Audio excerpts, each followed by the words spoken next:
President, ministers, colleagues, Mr. Prime Minister, how can we trust you when you trust Emmanuel Macron? This day is historic.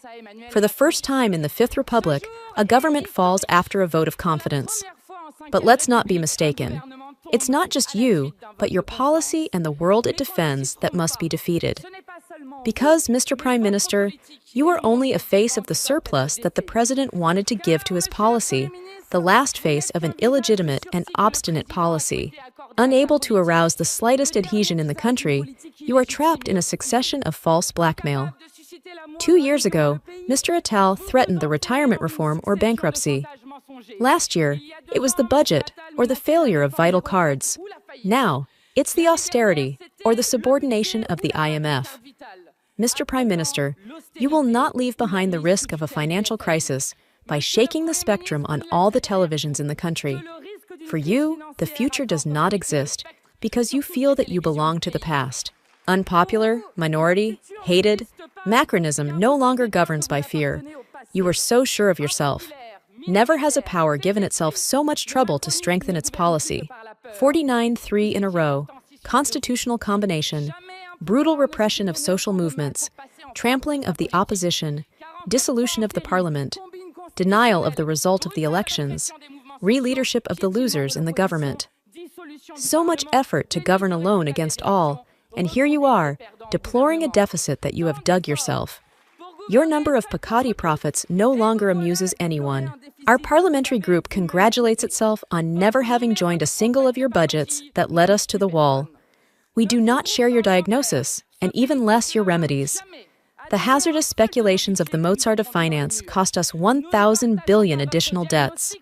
While the needs in health, in education, in public service, in investment in ecological diversification have exploded, you deprived the public power of precious recipes.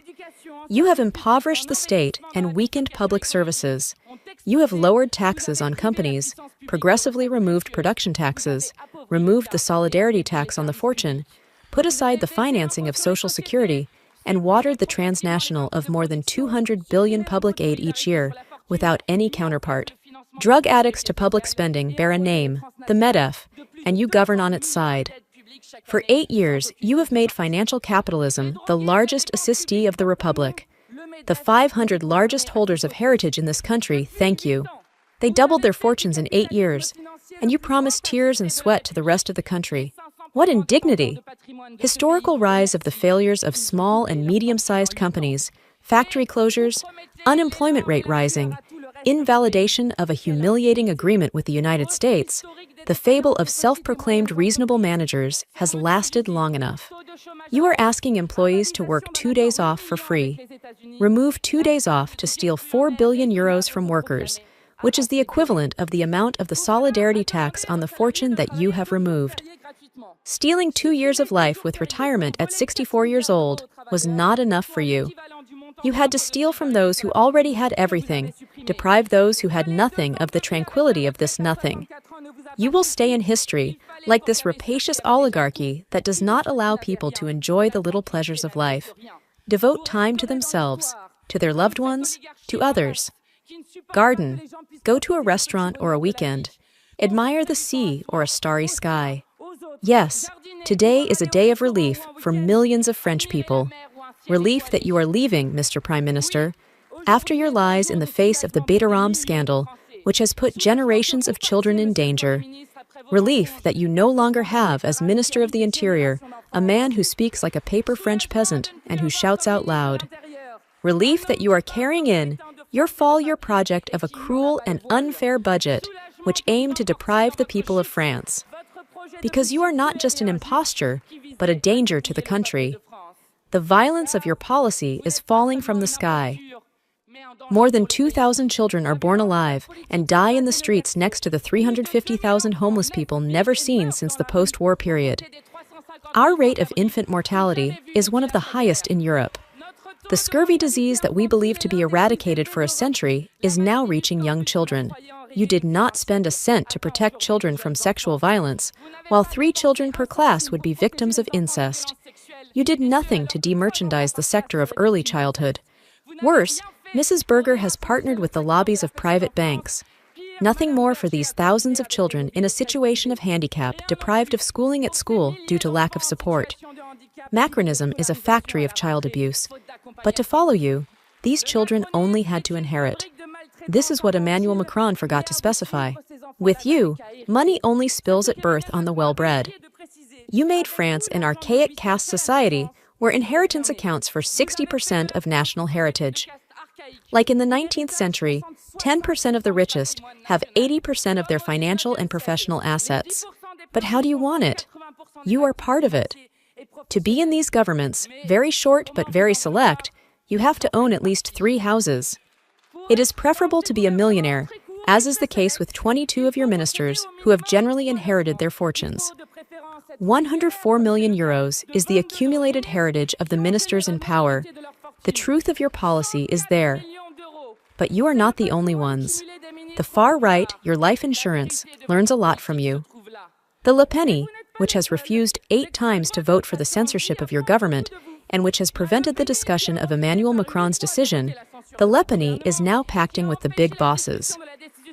It promises that its racist program will maintain the fundamentals of Emmanuel Macron. This is how the dividing line is drawn in the great choices that will have to divide our country. The one we propose is known. Non-aligned diplomacy in the service of peace, recovery of the economy through popular consumption, tax justice, new rights, investment in bifurcation and ecological adaptation, passage to the Sixth Republic to put an end to the power of one at the expense of all. In the face of Macronism on the far right, everyone agrees on the destruction of social conquests, climate policy, the statu quo on the Fifth Republic, the total security, and the Islamophobic consensus. The alliance between Macron and Le Pen against human social progress has found its synthesis in the Ministry of the Interior. In 1 year, Bruno Retailleau will have found more time to tweet about each unsubstantiated deputy than to react to the murders by the far right of Abubakar Sisse, of Hicham Mirawi, or of Jamal Benjabala. I have indelible speculation when it comes to a parade of neo-Nazis, of the aggression by the fascists of the companion of a deputy, of a hunt for black people in a hole, or even of the 70 femicides perpetrated under his mandate. The ruin you have produced is not only economic, it is also moral. Internationally, the voice of France is no longer heard. France diplomatie has given way to France incantation. The abominable genocide perpetrated by the Israeli army in Gaza does not meet any obstacle on the side of France, which has just delivered tens of millions of euros of weapons to a state led by war criminals. More than 60,000 dead, including a third of children, 40,000 injured children, half of whom are disabled, and still no sanctions against their workers. Be human if you want to be original. No one is anymore, said the poet Max Jacob. Today, it is not only a government that we must overthrow, but a world based on inhumanity, social brutality, and the absence of solidarity. Your screams when a woman with cancer blames you for the Plum Law, your morgue, your Byzantine calculations to keep you at all costs, the French can no longer. Mr. Prime Minister, no one doubts that the President will raise 1,000 avatars to succeed you. To Mr. Darmanin, Le Cornu, and all those whose appetites are squandered as the seats on the raft are freed, know that you are the non-generic of a policy with which the French want to break. Besides, the generics are generally cheaper than the originals. As for you, you are worth nothing. We alert solemnly. All those who will try to save the soldier Macron will fall with him. The unsubmitted will never sell themselves for a place in the ministries. Mr. Prime Minister, your passage by force no longer passes. They reached their neo-colonial apogee at the meeting of our overseas citizens. The great number has moved. Nothing will stop it. Neither the GIGN or the raid deployed in Guadeloupe, nor the CRS-8 sent to Martinique, nor the army in Kanaki, New Caledonia. Sack the living conditions of those who suffer without opposing a resistance. It's over. You are right to be afraid. The disgust aroused by your policy made an appointment on September 10th. This day acts as a formidable encouragement to action. The movement will have obtained a victory even before its commencement, the fall of your government, and the defeat of your budget. Now, there are not many options left to force the Élysée. The president does not want to change politics, so we will have to change president. Do not displease him. In this return, popular sovereignty returns to fashion. Degagement 2. Leave today, Mr. Bayrou. Emmanuel Macron follows you closely. The people are impatient. He has a whole world to invent.